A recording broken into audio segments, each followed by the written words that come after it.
Incharge మా సహచర మిత్రులు కవిరా సార్, అందరికీ పరిశోధన అంశంపై విద్యార్థులకు అవగాహన, అదేవిధంగా ఏ రంగాల్లో అవకాశాలు ఉన్నాయని మనం ఒక గైడెన్స్ లాగా ఇచ్చినట్లయితే వాళ్ళకు ఒక పూర్తి ఐడియా ఉంటుందని మన మేడం గారు మాకు సూచన చేయడం జరిగింది.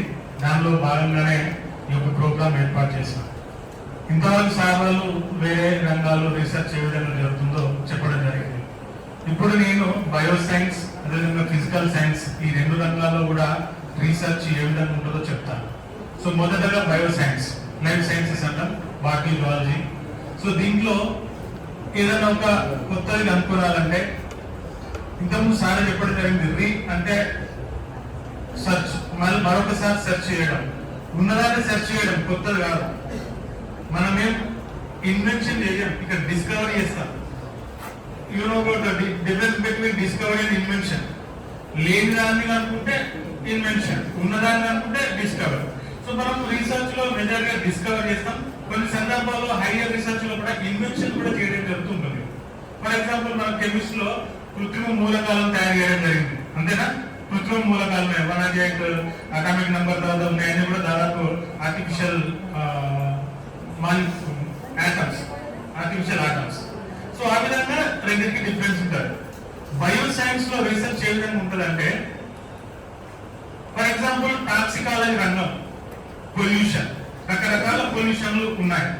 మనము నిత్య జీవితంలో ఇదివరకు మన ఫోర్ ఫాదర్స్ వాడని 2000 నుంచి 3000 రకాల కెమికల్స్ వాడుతున్నాము. అవేంటి? హెయిర్ డైస్ కావచ్చు, ఫేస్ ప్యాక్స్ కావచ్చు, తర్వాత డ్రగ్స్ కావచ్చు, తర్వాత మిగతా మెడిసిన్స్ కావచ్చు, లేదా ఇండస్ట్రీలో విడుదలయ్యే వివిధ రకాల పొల్యూటెంట్స్ కావచ్చు, లేదా గాలి కాలుష్యం ద్వారా వచ్చేది కావచ్చు, లేదా సెకండరీ పొల్యూటెంట్స్ కావచ్చు.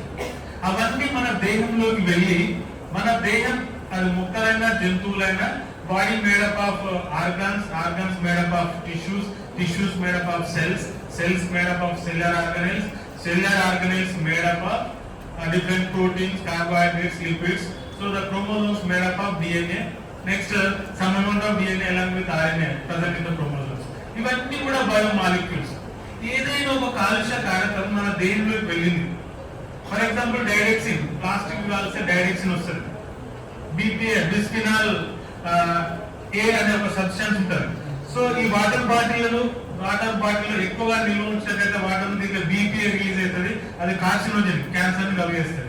ఇలా చెప్పుకుంటూ పోతే చాలా ఉంటాయి. ఫర్ ఎగ్జాంపుల్ వ్యవసాయ రంగంలో అత్యధికంగా విడుదల చేసి ఉపయోగించే ఆర్గనోఫాస్ఫేట్స్, కార్బోనేట్స్, ఆర్గనోక్లోరైడ్స్, ఆర్గనోసల్ఫేట్స్ 4 రకాల పెస్టిసైడ్స్ మనం విభజిస్తాం. సో దాంట్లో మేజర్ గా వాడేది ఆర్గనోఫాస్ఫేట్స్. ముఖ్యంగా వరి, గోధుమ, సజ్జ, మిగతా అన్నింటిలో కూడా పురుగుమందులను చంపడానికి ఆర్గనోఫాస్ఫేట్స్ వాడతాం. ఈ ఆర్గనోఫాస్ఫేట్స్ ఏం చేస్తాయంటే మన దేహంలోకి వెళ్ళిన తర్వాత కండరాలను పనిచేయకుండా చేస్తాయి, అదేవిధంగా నాడీ కణాలను పనిచేయకుండా చేస్తాయి. సో ముఖ్యంగా ఆర్గనోఫాస్ఫేట్స్ చల్లినప్పుడు ఏమవుతుందంటే జంతువుల్లో పెరాలసిస్, అంటే మిగతా కీటకాల్లో పెరాలసిస్ వస్తుంది. పెరాలసిస్ అంటే ఆర్గన్స్ మూవ్ చేయలేవు, దాంతో చనిపోవడం జరుగుతుంది. దాంతో శ్వాసక్రియ అయిపోయి చనిపోవడం జరుగుతుంది. సో ఆ సూత్రం ద్వారా మనం ఏంటంటే కీటకాలను చంపుతాం. సేమ్ ప్రిన్సిపల్ కూడా మనకు అప్లై అవుతుంది. సేమ్ ప్రిన్సిపల్ ఎట్లా అప్లై అవుతుంది అంటే, కండరాలు నాడులు చెప్తుంటే, నాడులు ఎట్లా చెప్తారో రసాయన పదార్థాన్ని విడుదల చేసి నువ్వు సంకోచించాలని కండరం చెప్తాడు. సో ఆ పదార్థాన్ని, ఏ పదార్థం అయితే నాడీ కణాలు విడుదల చేస్తాయో ఆ పదార్థాన్ని ఆర్గనోఫాస్ఫేట్స్ కిల్ చేస్తాయి, చంపేస్తాయి. చంపేస్తే ఏమవుతుంది, మన వాళ్ళలో కూడా ఇదివరకు ఉన్నంత యాక్టివిటీ కానీ ఇదివరకు ఉన్నంత థింకింగ్ కానీ లేదు. ఎందుకంటే ప్రతి ఒక్కరు బియ్యమే వాడతారు, దాంట్లో ఆర్గనోఫాస్ఫేట్స్ రెసిడ్యూస్ ఉంటాయి. అంటే ఇది మనము వాళ్ళు రీసెర్చ్ చేసి కనుక్కున్నారు. మరి రీసెర్చ్ ఎట్లా చేయాలి? ఓకే, ఫస్ట్ రీసెర్చ్ చేయడానికి మనం చేయాలని ఆలోచన ఉండాలి మీకు. ఫస్ట్ థింగ్ అది రీసెర్చ్ లో చేయడానికి మనకు సైన్స్ లో అయితే CSIR, ICMR, ICRIS, నిన్ను దాదాపు 10-12 సంస్థలు ఉన్నాయి. ఎవరైతే డిగ్రీ కంప్లీట్ చేసిన తర్వాత PGలో జాయిన్ అవుతారో అప్పుడే వాళ్ళు రీసెర్చ్ చేయడానికి ప్లాన్ చేసుకోవాల్సి ఉంటుంది. సో సైన్స్ వాళ్ళంటే CSIR రాయాల్సి ఉంటుంది. మిగతా MPC వాళ్ళకు కూడా రీసెర్చ్ ఇచ్చే సంస్థలు ఉన్నాయి. ఆర్ట్స్ వాళ్ళకైతే UGC రీసెర్చ్, UGC ఫండింగ్ చేయడం జరుగుతుంటుంది. ఫర్ ఎగ్జాంపుల్ ఇప్పుడు సైన్స్ తీసుకున్నాం, సిఎస్ఆర్ తీసుకున్నాం. సిఎస్ఆర్ ఒక పర్సన్ క్వాలిఫైడ్ జువాలజీ చేసిన బాటనీ చేసిన తర్వాత అతను ఏ రంగంలో రీసెర్చ్ చేయాలనుకున్నాడు? టాక్సికాలజీ రంగంలో రీసెర్చ్ చేయాలనుకున్నాడు, లేదా డిఎన్ఏ మీద రీసెర్చ్ చేయాలనుకున్నాడు. అప్పుడు ఏం చేస్తున్నావు? డిఎన్ఏ మీద రీసెర్చ్ చేయాలంటే మనం CCMB, centre for cellular and molecular biology, Hyderabad Osmania University నడిబొడ్డులో ఉంటారు. సో వాళ్ళు డిఎన్ఏ మీద రీసెర్చ్ చేస్తారు. సో అప్పుడు మనం ఏం చేయాలి? మనకు స్కోర్ ఆధారంగా మనం అప్లై చేసుకుంటే సో వాళ్ళు సెలెక్ట్ చేసుకుంటారు. అందరూ చాలా మంది అప్లై చేసుకుంటారు, యూజీసీ క్వాలిఫైడ్, నెట్ క్వాలిఫైడ్ వాళ్ళందరూ. అప్పుడు మనం ఏం చేయాలి? ఏ రంగంలో రీసెర్చ్ చేయాలనుకుంటున్నామో మనం సినాప్స్ రాయాలి. అర్థమైందా? సో సినాప్స్ అంటే ఏంటంటే మనం ఏం చేయబోతున్నామో, ఏ పద్ధతులను వాడి చేయబోతున్నామో అనేది ఒక సంక్షిప్త నోట్ అన్నట్టు. సంక్షిప్త నోట్ ఫస్ట్ ఏం చేస్తాం? దాంట్లో ఇంట్రొడక్షన్ ఉంటుంది. సో ఏమనుకుంటున్నాం? ఫర్ ఎగ్జాంపుల్ మైటోకాండ్రియాలో ఉన్న 16S RNA గురించి రీసెర్చ్ చేయాలనుకుంటున్నాం. మైటోకాండ్రియా ఎక్కడ ఉంటుంది? జంతు కణంలో ఉంటుంది, మొక్కల కణంలో కూడా ఉంటుంది. అది శక్తిని ఉత్పత్తి చేస్తారు. దాంట్లో 16S RNA ఉంటుంది. ఇప్పుడు ఆ 16S RNA మీద పరిశోధన చేయాలంటే ఫస్ట్ మనము దానికి సంబంధించిన ఒక సినాప్సిస్ రాయాలి.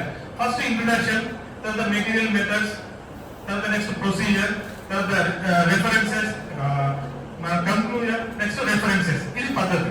సో ఇప్పుడు ఇంతకుముందు ఇంట్రొడక్షన్ చెప్పినాం. మెటీరియల్ మెథడ్ మనం ఏం చెప్పుకున్నాం? డిఎన్ఏ కనుక్కోవాలి. ఎట్లా? డిఎన్ఏ ఫల్గల్ టెక్నిక్ మెథడ్ ద్వారా కనుక్కోవచ్చు. డిఎన్ఏ ఆర్ఎన్ఏ మన కణాలకు కొంచెం స్టెయిన్స్ ఇస్తాం. స్టెయిన్స్ ఇస్తే ఆ క్రోమోజోమ్ ఉన్నట్టయితే అవి డిఎన్ఏ అంటే పింక్ కలర్ లో కనిపిస్తుంది, ఆర్ఎన్ఏ అంటే బ్లూ కలర్ లో కనిపిస్తుంది. సో ఇప్పుడు ఏం చేస్తాం? డిఎన్ఏ మనం సెపరేట్ చేయాలి. ఎక్కడ నుండి? మైటోకాండ్రియా నుండి సెపరేట్ చేయాలి. మైటోకాండ్రియా నుండి డిఎన్ఏ సెపరేట్ చేయాలంటే ఫస్ట్ సెల్ సెపరేట్ చేయాలి, తర్వాత టిష్యూని సెలెక్ట్ చేసుకోవాలి. అంటే మనం ఏం చేస్తాం? ఫర్ ఎగ్జాంపుల్ మానవుని మైటోకాండ్రియా చేయాలనుకున్నాం. ఫర్ ఎగ్జాంపుల్ నేను ఎవరైనా మీ చెయ్యిలు కండరం పొంది అంటే ఎవరు ఇస్తారా? ఎవరు ఇయ్యరు. నాకు మీ బ్రెయిన్ వాళ్ళని ఇస్తారా? ఇయ్యరు. మనం రీసెర్చ్ చేయడానికి అవకాశం ఎక్కడ ఉంటుందంటే చనిపోయిన వాళ్ళ మీద రీసెర్చ్ చేయాల్సి ఉంటుంది. చనిపోయిన వాళ్ళ మీద కూడా ఎక్కడ రీసెర్చ్ చేయాలి? వాళ్ళ బాడీ కనుక మెడికల్ ఇన్స్టిట్యూట్స్ కు డొనేట్ చేస్తే, లేదా సైంటిఫిక్ ఇన్స్టిట్యూట్ డొనేట్ చేస్తే అప్పుడు మాత్రమే మనం రీసెర్చ్ చేయగలం. లేదు, మనుషుల మీద కూడా రీసెర్చ్ చేయొచ్చు. మరి మానవుల్లో కూడా టిష్యూ కణజాలం ఉంటుంది. Blood tissue, fluid tissue, living tissue, రక్తం ప్రవహించే కణజాలం, నిజమైన కణజాలం. కొంత రక్తాన్ని తీసుకుంటే దాంట్లో తెల్ల రక్త కణాలు ఉంటాయి, దాంట్లో మైటోకాండ్రియా ఉంటుంది. సో ఆ మైటోకాండ్రియా నుండి మనం డిఎన్ఏ సెపరేట్ చేయాలి. సెపరేట్ చేయాలంటే మనకు జెల్ ఫస్ట్ కణజాలాన్ని తీసుకుంటాం, హోమోజనైజేషన్ చేస్తాం, మూడుతాం. ఓకే, దాన్ని మళ్ళీ సెంట్రిఫ్యూజ్ చేస్తాం. సెంట్రిఫ్యూజ్ చేస్తే మైటోకాండ్రియా పై భాగంలోకి వచ్చేస్తే సూపర్ నాట్రియంలోకి వచ్చేస్తాయి.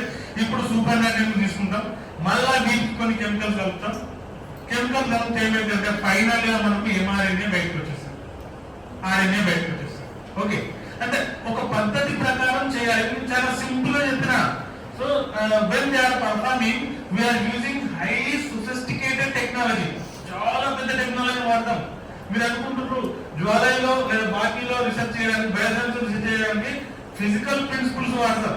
For example magnetism. Some molecules have the magnetic nature. Some molecules have the magnetic nature. According to that, we can separate that molecules. Okay. Some molecules have charges, positive charge, negative charge. You know what? Cell. మనకి ఈ cell కాదు, ఇంకా old battery ఉండగా దాంట్లో positive charge, negative charge ఉంటాయి కదా. So as like the molecules have positive charge, negative charge. So according to that మన proteins ఉన్నాయి మన బాడీలో, మన కండరాల్లో కానీ యాక్టివ్ మ్యాసిన్ ప్రోటీన్ ఉంటాయి. సో వాటిలో నెగిటివ్ చార్జ్ ఉంటుంది, నెగిటివ్ చార్జ్ ఉంటుంది. సో ఇప్పుడు ఏం చేస్తామంటే వాటిని మనం సెపరేట్ చేయాలంటే పాజిటివ్ చార్జ్ ఎలక్ట్రోడ్ అని పెడతాం. పెడితే ఏమైతుంది? ఇవన్నీ దాని దగ్గరికి అట్రాక్ట్ అవుతాయి. సో మిగతా పదార్థాలు అన్నింటి నుంచి కూడా మనం ప్రోటీన్లను సెపరేట్ చేయొచ్చు. నెక్స్ట్ డిఎన్ఏ కూడా సెపరేట్ చేయొచ్చు. డిఎన్ఏ కూడా సెపరేట్ చేయాలంటే డిఎన్ఏ కూడా నెగిటివ్ చార్జ్ ఉంటుంది. మిథైలేషన్ CH3 గ్రూప్ అనే దాన్ని ఉండడం వల్ల నెగిటివ్ చార్జ్ అనేది రావడం జరుగుతుంది. సో మనం కూడా ఈ నెగిటివ్ చార్జ్ ఉన్న డిఎన్ఏను పాజిటివ్ చార్జ్ యానోడ్ క్యాథోడ్ దగ్గర పెడితే నెమ్మదిగా ఈ డిఎన్ఏ అంతా దాని వైపు పోవడం జరుగుతుంది. సో ఆ విధంగా మనం డిఎన్ఏని సెపరేట్ చేస్తాం. డిఎన్ఏ సెపరేట్ చేసిన తర్వాత మీకు అందరూ తెలుసు డిఎన్ఏ అంటే డిఎన్ఏ కొంత భాగం జన్యువు. ఆ జన్యువు ఒక ప్రోటీన్ ఉత్పత్తి చేస్తుంది, లేదా ఒక ఎంజైమ్ ఉత్పత్తి చేస్తుంది. మీకు అందరూ తెలుసు మన లాలాజలంలో ఒక ఎంజైమ్ ఉంటుంది, ఏంటంటే టైలిన్. ఏం పని చేస్తుంది? పిండి పదార్థాలను జీర్ణం చేస్తారు. ఓకే, అన్నాన్ని బాగా నమ్ముతున్నాం, నా నోట్లోనే తీయగా అనిపిస్తుంది. ఎందుకు అనిపిస్తుంది చెప్పండి? మాల్టోజ్ అనే చక్కెర ఏర్పడుతుంది. పిండి పదార్థాలపై టైలిన్ అనే ఎంజైమ్ పనిచేయడం వల్ల మాల్టోజ్ అనే చక్కెర ఏర్పడుతుంది. సో ఇప్పుడు మనం టైలిన్ సెపరేట్ చేయాలంటే లాలాజలం తీసుకుంటే రాదు. అర్థమవుతుందా? టైలిన్ సెపరేట్ చేయాలంటే లాలాజలం తీసుకుంటే రాదు. సో మీరు అందరికీ అన్ని కలర్లు కనిపిస్తున్నాయి కానీ కనిపిస్తలేవు కలర్లు. బ్లూ గ్రీన్ అందరు కనిపిస్తున్నారు కనిపించడం. సో మరి కలర్లు కనిపించాలంటే కన్ను ఇంపార్టెంట్. కన్నులో ఏముంటది? మళ్ళీ మనకు లోపల ఒక రెటీనా ఉంటుంది. రెటీనాలో ఏముంటాయి? దండ శంకు కణాలు అనేవి ఉంటాయి. దాంట్లో విటమిన్ ఉంటుంది, విటమిన్ ఏ. ఈ విటమిన్ ఏ 3 రకాల పదార్థాలను ఉత్పత్తి చేస్తుంది. 4 రకాలు: రోడాప్సిన్, 4-పైరాప్సిన్, ఐవడాప్సిన్, సైడాప్సిన్. ఈ రోడాప్సిన్ అనేది పూర్తి లైట్ చూడడానికి, తెల్ల లైట్ చూడడానికి ఉపయోగపడుతుంది. మిగతా 3 పదార్థాలు కూడా 3 కలర్లను చూడడానికి ఉపయోగపడతాయి. విటమిన్ ఏలోకి సేమ్ వస్తుంది, రేచీకది మిగతాలోకి వస్తుంది కదా. సో ఇప్పుడు మనము ఎవరికైనా కలర్ బ్లైండ్నెస్ ఉందంటే వాళ్ళకి పర్టికులర్ ప్రోటీన్ లేదని నిరూపించవచ్చు. ఇది ఒక ప్రయోగం. ఏం చేయాలి? చనిపోయిన మానవుల కన్ను తీసుకొని మొత్తం సెల్స్ ను సెపరేట్ చేసి ఏ ప్రోటీన్ ఉన్నదా లేదా కనుక్కోవాలి. అదొక పద్ధతి. నెక్స్ట్ ఇంకొక రీసెర్చ్ ఎట్లుంటారంటే, ఇంకొకటి బాట్ని తీసుకున్నాం. డిఎన్ఏ ఒక నైట్రోజన్ ఫిక్సేషన్, నత్రజని స్థాపన తెలుసా? వాతావరణంలో నత్రజని మొక్కలు ఎట్లా తీసుకుంటాయి? సహజీవన బ్యాక్టీరియా. ఏంటిది అది? రైలోబియం, నాన్స్టాక్, అనమినా సైకరేసియా. సో వీటిలో నిఫ్ అనే జన్యువులు ఉంటాయి. నిఫ్ అనే జన్యువులు. ఈ నిఫ్ అనే జన్యువులను మనం టెక్నాలజీ ద్వారా సెపరేట్ చేసి వరి మొక్కలో ప్రవేశపెట్టినాం. ఏం చేస్తుంది? వరి వాతావరణంలో ఉన్న నత్రజని కూడా స్థాపన చేసుకునే శక్తి ఇప్పుడు లేటెస్ట్ వరికి క్లినికల్ ట్రయల్స్ ఉన్నాయి. సో దాంట్లో జరుగుతున్నాయి. అంటే మనకు రైతులుగా యూరియా వేయాల్సిన అవసరం లేదు, మనం యూరియా మీద డిపెండ్ కావాల్సిన అవసరం లేదు. మీకు బీటీ కాటన్ తెలుసు. బీటీ జన్యువును పత్తి మొక్కలో ప్రవేశపెట్టినాం. ఆ బీటీ జన్యువు యాక్చువల్లీ ఒక గొంగల్ పురుగు, లడ్డె పురుగు. సో ఆ బీటీ అనే బ్యాక్టీరియా దానికి ఇన్ఫెక్ట్ అయితే చనిపోతున్నది. ఎందుకంటే బీటీ టాక్సిన్ ఉంటుంది. అప్పుడు మనం ఏం చేసినాం? ఆ బ్యాక్టీరియా నుండి బీటీ టాక్సిన్ సెపరేట్ చేసి ప్రతి మొక్కలో ప్రవేశపెట్టాం. అదే బీటీ కాటన్. అంటే రీసెర్చ్ అనేది ఈ విధంగా ఇన్ని రకాలుగా ఉండడం జరుగుతుంటుంది. ఇంకా మనకు ప్రోటీన్లు ఎట్లా ఎఫెక్ట్ అయ్యాయని తెలుసుకోవడానికి జెల్ ఎలక్ట్రోఫోరోసిస్ అనే పద్ధతి ద్వారా ప్రోటీన్లను మనం అధ్యయనం చేయొచ్చు. దాంట్లో మార్కర్స్ ఉంటాయి. ఓకే, సేమ్ కణజాలాన్ని తీసుకోవాలి, నూరాలి, హోమోజనైజేషన్ చేయాలి, కొన్ని కెమికల్స్ కలపాలి, మళ్ళీ సెంట్రిఫ్యూజ్ చేయాలి. చేసేసి ఏం చేయాలి? దాంట్లో పై భాగాన్ని తీసుకోవాలి, దాన్ని ఈ జెల్లోకి పంపిస్తాం. అవన్నీ జెల్స్. ఆ జెల్లోకి పంపిస్తే ఏమవుతుందంటే ఒకవైపు పాజిటివ్ ఛార్జ్, ఇంకోవైపు నెగిటివ్ ఛార్జ్ ఉంటుంది. ఇంతకుముందు చెప్పుకున్నాం కదా, దానికి పాజిటివ్ నెగిటివ్ ఛార్జ్ ఉంటుందని. ఆ ప్రోటీన్స్ అన్ని పాజిటివ్ ఛార్జ్ వచ్చేస్తాయి. సో ఆ విధంగా మొక్కల్లో ఏమైనా చేంజెస్ ఉన్నాయా, జంతువులు ఏమైనా చేంజెస్ ఉన్నాయా మనం తెలుసుకోవచ్చు. అంటే రీసెర్చ్ చేయడానికి ఇది. ఇంకా కొత్తగా డ్రగ్స్ అనుకుంటారు, కొత్తగా మందులు. పారాసిటమాల్ తెలుసా? ఏం పనిచేస్తుంది? డైక్లోఫెనాక్ సోడియం నొప్పులు తగ్గిస్తారు. ఓకే, సో మలేరియాకు క్వినోన్ సల్ఫేట్ వాడతాం. సో ఇప్పుడు క్వినోన్ సల్ఫేట్ ను సింకోనా అఫిసినాలిస్ నుంచి వేరు చేసినాం. సింకోనా అఫిసినాలిస్ అంటే దాని బెరల్ నుండి కెమికల్ సెపరేట్ చేసినాం. ఇప్పుడు మలేరియా తగ్గుతుంది అంటే, మలేరియా తగ్గుతుంది మరి ఎవరైనా రీసెర్చ్ చేయాలి? మీరు ఇస్తారా? మీరు రీసెర్చ్ చేయడానికి మీ బాడీ ఇస్తారా? ఇయ్యరు కదా. ఫస్ట్ దానికి ఒక ప్రొసీజర్ ఉంటుంది. ఏం ప్రొసీజర్ ఉంటుంది? ఫస్ట్ జంతువుల మీద చేయాలి, ఆ తర్వాత మనుషుల మీద చేయాలి. జంతువుల మీద చేసేదానికి ప్రీ క్లినికల్ ట్రయల్స్ అంటాం, మనుషుల మీద చేసేదానికి క్లినికల్ ట్రయల్స్ అంటాం. అర్థమవుతుందా? ప్రీ క్లినికల్ ట్రయల్స్ లో దేని వాడతాం అంటే, ఫస్ట్ ఒక రోడెంట్ ఎలుకను వాడతాం, రెండోది కుందేలు వాడతాం, మూడోది చింపాన్ని వాడతాం, నాలుగోది ఫైనల్ గా మనుషులను వాడతాం. ఫస్ట్ ఒక డ్రగ్ మలేరియాను ఎలుకలకు రప్పించి ఈ డ్రగ్ ఇస్తాం. ఒక 100 ఎలుకలు సెలెక్ట్ చేసుకుంటాం, సెలెక్ట్ చేసుకుని డ్రగ్ ఇస్తాం. ఇచ్చిన తర్వాత దాన్ని మలేరియా మనమే రప్పించి మళ్ళీ డ్రగ్ ఇస్తాం. ఇస్తే ఎన్ని ఎలుకలకు మలేరియా తగ్గింది కౌంట్ చేస్తాం. ఓకే, 60% ఎలుకలకు మలేరియా తగ్గింది. Okay, very good drug. Okay, next ఏం చేస్తాం? కుందేలకు అయిపోతాం. నెక్స్ట్ మనమే ప్లాస్మోడియం వైరస్ కుందేలకు ఇంజెక్ట్ చేస్తాం. దానికి 4 డిసీజ్ దానికి రెసిస్టెంట్ ఉంటుంది. దాని యాంటీబాడీస్ అన్ని తీసేసి మలేరియా డ్రగ్ మలేరియా టాబ్లెట్ దానికి ఎంటర్ చేస్తాం. దానికి మలేరియా వస్తుంది. నెక్స్ట్ సేమ్ డ్రగ్ ఇస్తాం 100 కుందేలకు. ఇప్పుడు 70 కుందేలకు మలేరియా తగ్గింది. So very good drug. Next chimpanzee. మానవులకు ఎంత దగ్గర పంపు చింపాంజీ. నెక్స్ట్ సేమ్ ప్రాసెస్ చేస్తాం, దాంట్లో కూడా యాంటీబాడీస్ ఉంటాయి, దాని సీరం లో యాంటీబాడీస్ తీసేస్తాం, మలేరియా యాంటీబాడీస్ ను. సో నెక్స్ట్ మలేరియాను ఇంట్రొడ్యూస్ చేస్తాం. ఇప్పుడు ఒక 20 చింపాంజీలు తీసుకుంటాం, అలా 18 మంది చింపాంజీలకు మలేరియా వ్యాధి తగ్గింది అనుకో. So it's a very good drug, it's a very good drug. అంటే 3-4 రకాల జంతువుల మీద పరిశోధనలు చేసిన తర్వాత నెక్స్ట్ క్లినికల్ ట్రయల్స్ కి వెళ్తాం. ఈ క్లినికల్ ట్రయల్స్ కి వెళ్ళాలంటే మనం ఏం చేస్తామంటే మనం మన బాడీ ఇస్తామా అయ్యాం. అప్పుడు ఏం చేస్తాం, మీకు చనిపోతే 20 లక్షలు ఇస్తాం, 30 లక్షలు ఇస్తాం అని ఒక ఒప్పందం చేసుకుంటాం. ఒక 100 మంది 50 మంది సెలెక్ట్ చేసుకున్నాం అనుకో, ఒకవేళ సైడ్ ఎఫెక్ట్స్ అయినా చనిపోయినా 50 లక్షలు ఇస్తాం. కంపల్సరీ సైడ్ ఎఫెక్ట్స్ ఉంటాయి. సో 50 లక్షలు ఇచ్చిన తర్వాత మెమోరాండం ఆఫ్ అండర్స్టాండింగ్ ఒప్పందం చేసుకుంటాం. ఒప్పందం చేసుకుని వాళ్ళని ఇంక్యుబేషన్ లో పెడతాం. 50 మందిని సెలెక్ట్ చేసుకుంటాం, ఇంక్యుబేషన్ లో పెడతాం. పెట్టిన తర్వాత వాళ్ళ బయోకెమికల్ అనాలిసిస్ మొత్తం బ్లడ్ రిపోర్ట్లు అన్ని చేస్తాం. వాళ్ళ జెనెటిక్ హిస్టరీ ఏంటి, వాళ్ళ డిసీజ్ హిస్టరీ ఏంటి, వాళ్ళ ఫిజికల్ హిస్టరీ ఏంటి, వాళ్ళ డిసీజ్ రెసిస్టెన్స్ ఏమైనా ఉందా మొత్తం అధ్యయనం చేసిన తర్వాత నెక్స్ట్ ఏం చేస్తామంటే సేమ్ వీళ్ళకి కూడా మలేరియా క్యాన్సర్ ఇంజెక్ట్ చేస్తాం. ఎందుకంటే 50 లక్షలు తీసుకున్నారు కదా, బాడీ ఇచ్చారు కదా, ఒప్పుకున్నాడు. మళ్ళీ నేను ఇంజనీర్ నడవదు, కోర్టు మీద నడవదు. నెక్స్ట్ ఇప్పుడు పారాసైట్ ఎంటర్ చేసిన తర్వాత నెక్స్ట్ డ్రగ్ ఇస్తాం. ఓకే, డ్రగ్ ఇస్తే ఏమన్నా సైడ్ ఎఫెక్ట్స్ ఉన్నాయా, హార్ట్ బాగా కొట్టుకుంటుందా, టెంపరేచర్ పెరుగుతుందా, ఓకే, శ్వాసక్రియ రేటు పెరుగుతుందా, కిడ్నీలు పనిచేస్తలేవా, లివర్ డ్యామేజ్ అవుతుందా అని మనం ఏం చేస్తామంటే స్కానింగ్ ద్వారా చూస్తాం. అల్ట్రాసౌండ్ స్కానింగ్ ఉంటుంది, దాని ద్వారా చూస్తాం. నెక్స్ట్ బ్లడ్ లో ఏమైనా చేంజెస్ ఉన్నాయా, బ్లడ్ రిపోర్ట్ తీసుకుంటాం. లిపిడ్స్ ఎట్లున్నాయి, కార్బోహైడ్రేట్స్ ఎట్లున్నాయి, ప్రోటీన్స్ ఎట్లున్నాయి, హిమోగ్లోబిన్ ఎట్లున్నాయి మొత్తం టెస్ట్ చేసుకుంటాం. ఇప్పుడు మనుషులకు 50 మందిని సెలెక్ట్ చేసుకున్నాం. 50 మందిని కూడా డ్రగ్ ఇస్తే 45 మందికి తగ్గిందిలే, 40 మందికి తగ్గింది. Okay, this is best drug. అర్థమవుతుందా? This is best drug. So ఇది నేను సింపుల్ గా చెప్తా మీకు.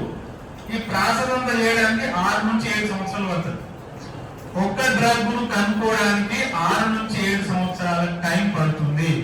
ఓకే, డ్రగ్ అనుకున్నాం. What is our next programme? మనం ఏం చేస్తాం, ఇండియన్ మెడికల్ అసోసియేషన్ కు, డ్రగ్ అసోసియేషన్ కు అప్లై చేస్తాం. సో మేము ఈ పద్ధతుల ద్వారా రీసెర్చ్ చేసినాం. సో నా రీసెర్చ్ మెథడాలజీ, సో నా డ్రగ్ జంతువుల మీద ఇంత పర్ఫెక్ట్ గా పనిచేసింది, మనుషుల మీద ఇంత పర్ఫెక్ట్ గా పనిచేసింది.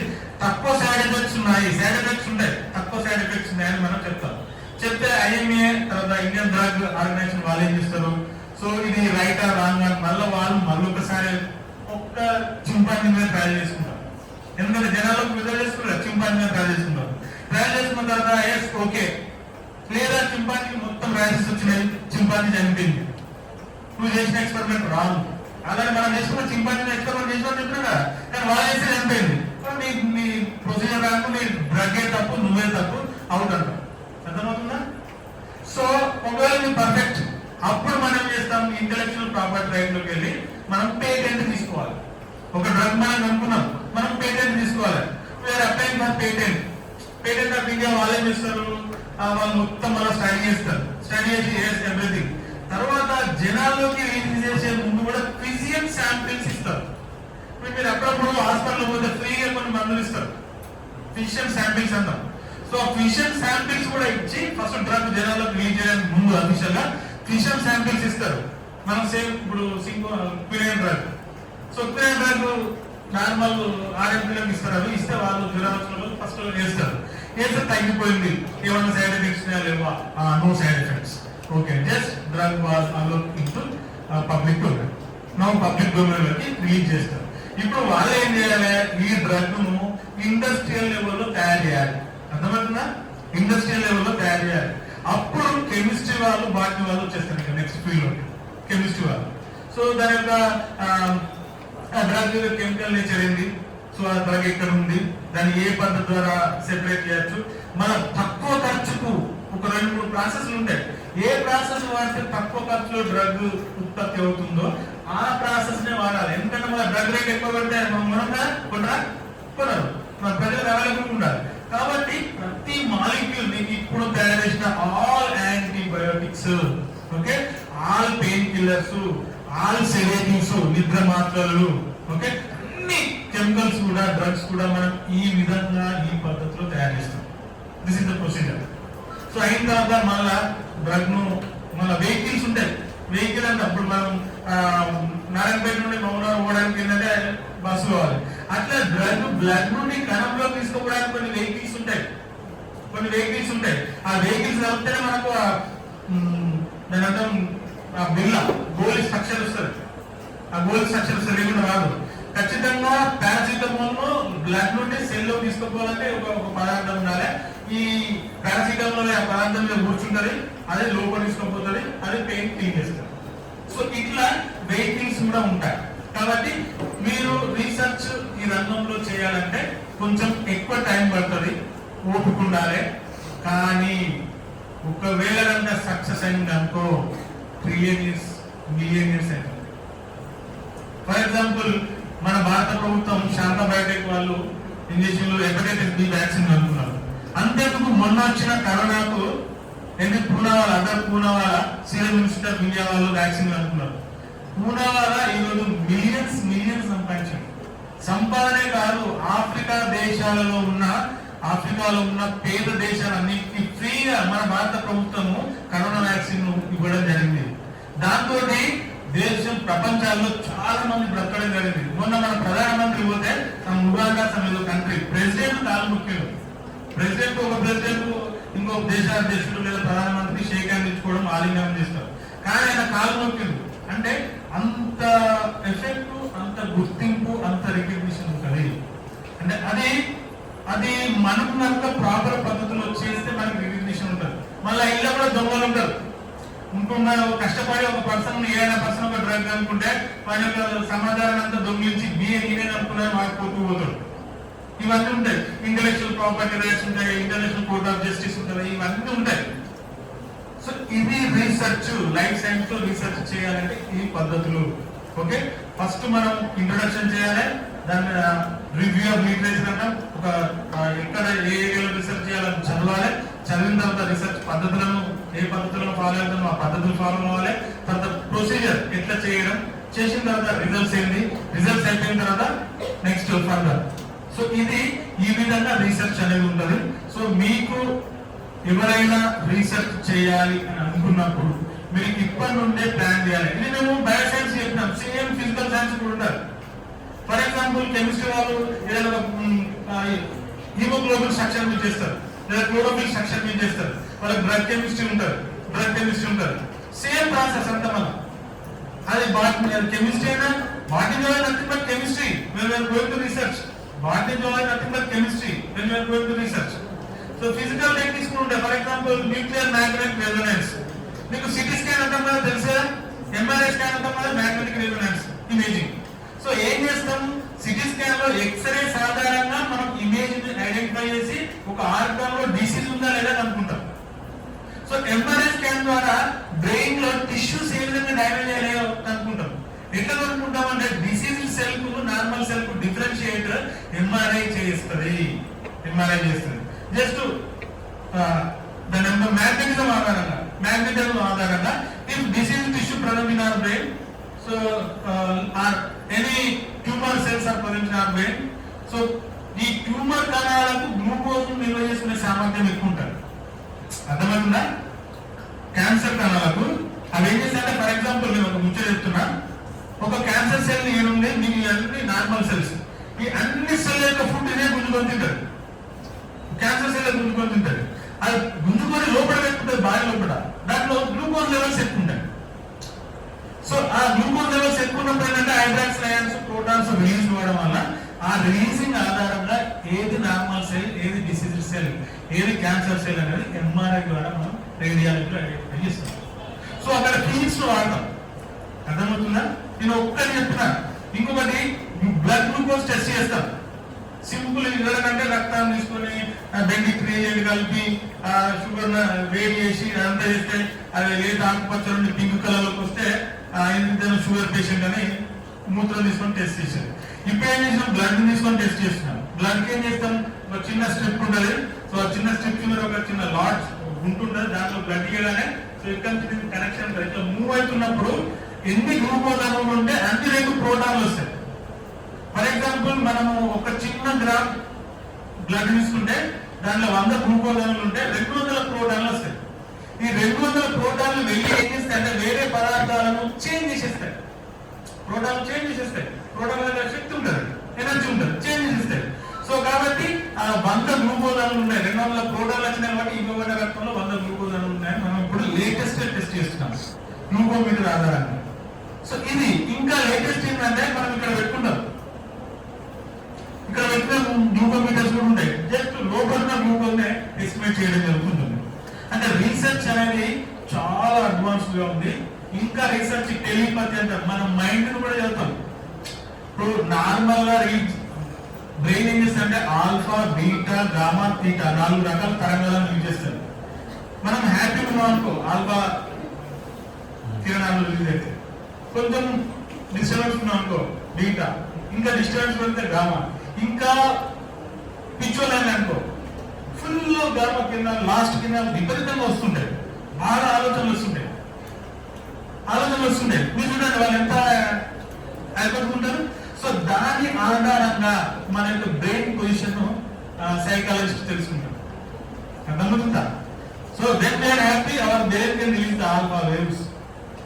ఓకే, సో మళ్ళీ దీనికి కెమిస్ట్రీ కూడా ఉంటుంది, లోపల కెమిస్ట్రీ కూడా ఉంటుంది. సరే, this is the research then we are going to study the higher and abroad. Okay, కొట్టులు మనకి ఇంతసేపు కష్టపడి చదివి మనం ఫిజిక్స్ లో కూడా చెప్పాలంటే మన ఫిజిక్స్ కూడా వెళ్ళాలి, ఫిజిక్స్ ప్రిన్సిపల్స్ కూడా వెళ్ళాలిగా, కెమిస్ట్రీ చెప్పాలంటే కెమిస్ట్రీ కూడా వెళ్ళాలిగా. సో ఇంకొకటి behaviour regarding to the research student, ఇక్కడ చాలా ఉండాల్సింది discipline, next commitment, next patience. ఒక రీసెర్చర్స్ ఉండాల్సింది 3 ఉండాలి. డిసిప్లిన్ ఉండాలి, కమిట్మెంట్ ఉండాలి, పేషెన్స్ ఉండాలి. సో డిసిప్లిన్ ఉండాలంటే మనం గైడ్ ఎప్పుడు చెప్తే ఆ సమయంలో మనం ల్యాబ్ లో ఉండాలి. First thing, time maintenance is most important. Next we have to follow the proper protocols. ఒక పద్ధతి ఉంటుంది, పోటీలను అనుకోవాలంటే ఒక పద్ధతి ఉంటుంది. ఓకే, ఆ పద్ధతి వాళ్ళు చెప్పిన విధానం కూడా చేయాలి. మనం ఏ మాత్రం తప్పు చేసినా మన వాల్యూస్ తప్పు వచ్చేస్తే రీసెర్చ్ రాంగ్ అయిపోతుంది. సో ఆ విధంగా ప్రోటోకాల్స్ ఫాలో అవ్వడం. నెక్స్ట్ రీసెర్చ్ లో మన సీనియర్స్ ఉంటారు, మనకు బాగా నాలెడ్జ్ ఉంటుంది, మన సీనియర్ తక్కువ నాలెడ్జ్ ఉన్నది, మనం ఓవర్కమ్ చేయద్దు. అర్థమవుతుందా? Not too intelligent. మా సీనియర్కి ఏమవుతుంది ఎవరైనా అనుకో, ఆడేం చెప్తాడు, గైడ్ చెప్తాడు, మీరు ఎక్కడ చెప్తారు సార్ అని చెప్తారు, మన మాట గైడ్ ఆయన మాట తింటాడు, ఆ సార్ ఏం చెప్తారు కొద్ది పెద్దగా. అర్థమవుతుందా? అట్లుంటాయి. ఎవరిని మీరు మైండ్ లో పెట్టుకొని ఫాలో అవ్వాల్సి ఉంటారు. ఓకే, ఎప్పుడైతే మనం అందరితో కోఆర్డినేషన్ తోటి మన నాలెడ్జ్ కూడా వాళ్ళు యాక్సెప్ట్ చేసే విధంగా ఉండాలి. గుర్తుపెట్టుకోవాలి, మోస్ట్ ఇంపార్టెంట్. ఇది ఎక్కడైనా పనికి వస్తుంది, అది ఇంట్లో కానీ లేదా బాగా కార్యాలయంలో కానీ లేదా వేరే కార్యాలయం ఎక్కడైనా ఒక సంస్థలో కూడా పనిచేస్తుంది. మనకు బాగా నాలెడ్జ్ ఉన్నాడు, మనకు బాగా తక్కువ నాలెడ్జ్ ఉన్నది, అట్లాగే మనం ఓవర్ చేయద్దు. వాళ్ళు మన నాలెడ్జ్ గుర్తుంచుకొని మనల్ని వాడుకుంటే అప్పుడు మనకు గుర్తింపు వస్తుంది. ఇది ఎక్కడైనా పనిచేస్తుంది, అర్థమవుతుందా? సో కాబట్టి మనం డిసిప్లైన్ ఉండాలి. రెండోది కమిట్మెంట్ ఇస్ మోస్ట్ ఇంపార్టెంట్. ఒక్కొక్కసారి రీసెర్చ్ చేసేటప్పుడు పారామీటర్స్, ఫిజికల్ పారామీటర్స్ అన్ని కూడా అప్లై అవ్వాలి. టెంపరేచర్ కరెక్ట్ ఉండాలి, ఓకే, తర్వాత హ్యూమిడిటీ కరెక్ట్ ఉండాలి, క్లీనింగ్నెస్, హైజీన్ కరెక్ట్ ఉండాలి. మనమే ఇష్టం ఉన్నట్టు పోతే, for example silk, tussar silk, AD silk మీద రీసెర్చ్ ఉంటుంది. సో మనం కొన్ని అడిషనల్ గా అమైనో యాసిడ్స్ ఇస్తే సిల్క్ ప్రొడక్షన్ పెరుగుతుంది, సిల్క్ వామ్. సో అప్పుడు మనం చాలా హైజీన్ మెయింటైన్ చేసి పోతున్నాయి, సర్వైవ్ సిల్క్ వామ్, అదర్వైజ్ అది చనిపోతుంటాయి. సో కాబట్టి discipline, hygiene is most important. Next patience, దీనికి చాలా ఓపిక కావాలన్నమాట రీసెర్చ్ చేయాలన్నమాట. ఇవన్నీ మీరు ఎట్లా చేస్తారంటే మీకు ఎట్లా వస్తాయి? ఫస్ట్ మీకు ఫైనాన్షియల్ సపోర్ట్ చూసుకోవాలి. సెకండ్, మీరు కనుక సిఎస్ఐఆర్ క్వాలిఫై అయితే వాళ్ళే పేర్లు చూపిస్తారు, వాళ్ళే రీసెర్చ్ చేస్తారు, మీరు వరి కావాల్సిన అవసరం లేదు. సో ఫస్ట్ 5% రాసిన వాళ్ళకి సిఎస్ఐఆర్ ఫెలోషిప్స్ ఉంటాయి, జేఆర్ఎఫ్ అంటాం, జూనియర్ రీసెర్చ్ ఫెలోషిప్. వాళ్ళకి ఫైనాన్షియల్ ప్రాబ్లం ఉండదు. Next UGC net, CSIR net వాళ్ళకు యూనివర్సిటీస్ ఇస్తే ఫెలోషిప్, వీళ్ళకి కూడా నో ప్రాబ్లం. ఇక లేదు మిగతా వాళ్ళు మారాని వాళ్ళు ఉంటారు, మనకు ఫైనాన్షియల్ సపోర్ట్ లేదు, జాబ్ కావాలి, డ్యూటీలో జాయిన్ అయినాం, ఇటు డ్యూటీ చేయాలి, అక్కడ రీసెర్చ్ చేయాలి. అప్పుడు ఏమైందని ఆల్రెడీ మనం జీతం తీసుకుంటున్నాం కాబట్టి మిగతా సంస్థలన్నీ మనకు ఫండింగ్ ఇవ్వవు, మనం ఓన్ ఫండింగ్ పెట్టుకొని రీసెర్చ్ చేయాల్సి ఉంటుంది. అది ఫిజికల్ సైన్స్ అయినా, బయాలజికల్ సైన్స్ అయినా, ఆల్ సైన్సెస్, సోషల్ సైన్సెస్ అయినా. సో ఇది what is the research way. Okay, so if you are interest, so from now onwards you have to prepare.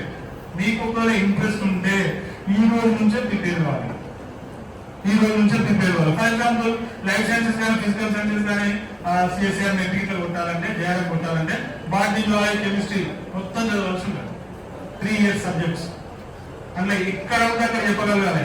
ఈ knowledge ఉంటేనే నెట్, సిఎస్ఆర్ నెట్ లో questions అర్థమైతే answers రాదు.